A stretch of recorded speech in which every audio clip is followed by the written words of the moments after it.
خنزیر کا گوشت حرام کیوں؟ سلطان صلاح الدین ایوبی سے ایک یہودی عورت جو بعد میں مشرف اسلام ہوئی کا سوال۔ سلطان صلاح الدین ایوبی کے زمانے میں ایک یہودی عورت تھی جو اسلام پر ریسرچ کر رہی تھی۔ اس نے اسلام کے بارے میں بہت کچھ سیکھا، بہت کچھ پڑھا۔ ایک سوال جس کا جواب اسے کسی سے نہ ملا وہ یہ تھا کہ آخر خنزیر کے گوشت میں ایسی کیا برائی ہے جس کی وجہ سے خنزیر کا گوشت کھانا اسلام میں حرام قرار دیا گیا ہے۔ صرف یہی ایک بات تھی جو اس کو اسلام قبول کرنے سے روک رہی تھی۔ اپنے اس سوال کا جواب حاصل کرنے کے لیے وہ سلطان صلاح الدین ایوبی کے دربار میں پہنچ گئی اور عرض کیا، سلطان معظم، میں نے اسلام کے بارے میں بہت کچھ پڑھا ہے اور بہت کچھ سیکھا ہے، حتیٰ کہ میں اس جگہ پر آ کھڑی ہوئی ہوں کہ اسلام قبول کر لوں، لیکن ایک بات ہے جو مجھے اسلام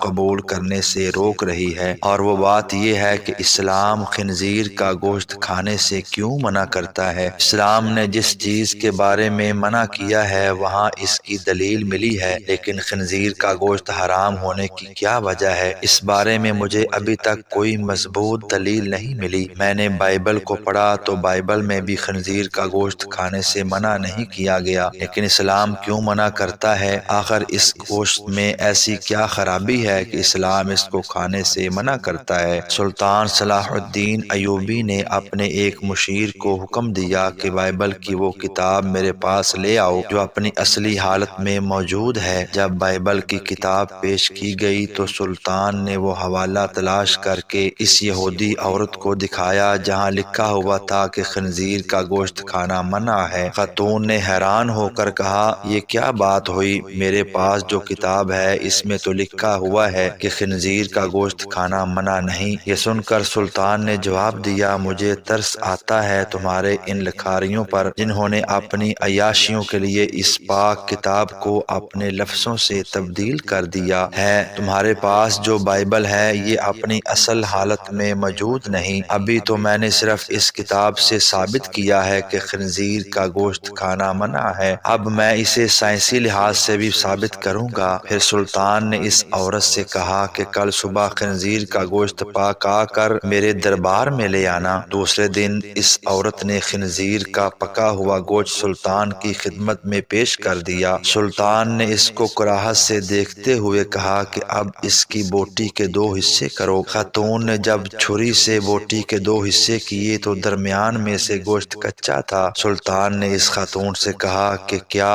تم نے اس گوشت کو اچھی طرح پکایا نہیں؟ تو وہ کہنے لگی، نہیں سلطان معظم، میں نے تو اس کو بہت اچھی طرح سے پکایا ہے۔ تو سلطان نے کہا کہ اب تمہاری سمجھ میں یہ بات آ گئی ہوگی کہ یہ حرام گوشت ہے، اسے جتنی بھی اچھی طرح پکایا جائے یہ درمیان میں کچا رہ جاتا ہے، اور جب یہ تمہارے پیٹ کے اندر جاتا ہے تو بہت سی بیماریوں کا سبب بنتا ہے۔ دوسری بات یہ کہ سور جس جگہ رہتا ہے یہ اپنے ارد گرد کی تمام گندگی حتیٰ کہ انسانوں کی گندگی کو بھی کھا جاتا ہے۔ اس کی خوراک بہت ہی غلیظ ہوتی ہے، اس حوالے سے وہ غلاظت اس کے گوشت میں بھی شامل ہوتی ہے جو بذات خود بیماریوں کا منبع ہے۔ تیسری بات کہ جب سور کی مادہ کسی دوسرے سور کے ساتھ جنسی تعلق قائم کرتی ہے تو یہ اسے دیکھ کر خوش ہوتا ہے اور فخر محسوس کرتا ہے، اور یہ بے غیرتی کی خصلت اس کے گوشت میں بھی پائی جاتی ہے، اور اس کا گوشت کھانے والا بھی انہی صفات کا حامل ہوتا ہے کہ اپنی عورتوں کو دوسروں کے حوالے کر کے خوش ہوتا ہے اور فخر محسوس کرتا ہے۔ یہ واحد جانور ہے جس میں اتنی غلاظت اور بے شرمی بھری ہوئی ہے۔ جب آپ ایسے جانور کا گوشت کھائیں گے جس کی بنیاد غلاظت سے بھری ہوئی ہے تو وہ آپ کو کیا فائدہ دے گا؟ یہ بات سن کر وہ یہودی عورت سلطان صلاح الدین ایوبی کے سامنے جھک گئی اور کہا کہ سلطان معظم، اب آپ ہی مجھے کلمہ پڑھائیں۔ سلطان صلاح الدین ایوبی نے اس عورت کو کلمہ پڑھایا اور تمام دربار اللہ اکبر کے بلند نعروں سے گونج اٹھا۔ سبحان اللہ۔ ایسی اچھی ویڈیوز دیکھنے کے لیے ویڈیو کو لائک اور چینل کو سبسکرائب ضرور کیجیے گا۔ اللہ حافظ۔